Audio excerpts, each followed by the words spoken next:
Welcome to Jaguar Land Rover. My name is Jordan Rothrock. Today we're going to take a look at this 2021 Volkswagen Atlas. Now what's special about this is this car might as well be brand new. It only has 3,500 miles. Who could have guessed so few miles?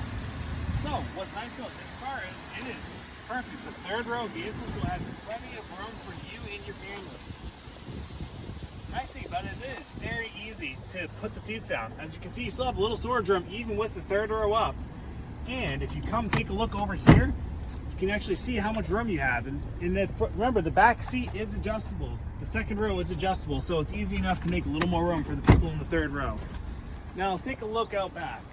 Now this one does have a cloth interior, which is always nice. If you have pets, you don't have to worry about it. It's a little more durable. But it does have controls for the second and third row, so you're able to control and see what temperature, if you want a different temperature than the people who are driving up front.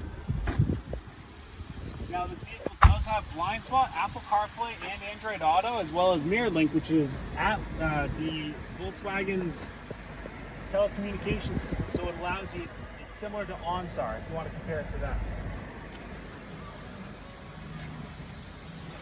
I want to thank you for your time and consideration while watching this video. If this is something you are interested in or would like to see one of our vehicles in person, just come to the showroom and ask for me. My name is Jordan. In the meantime, I hope you have a wonderful day.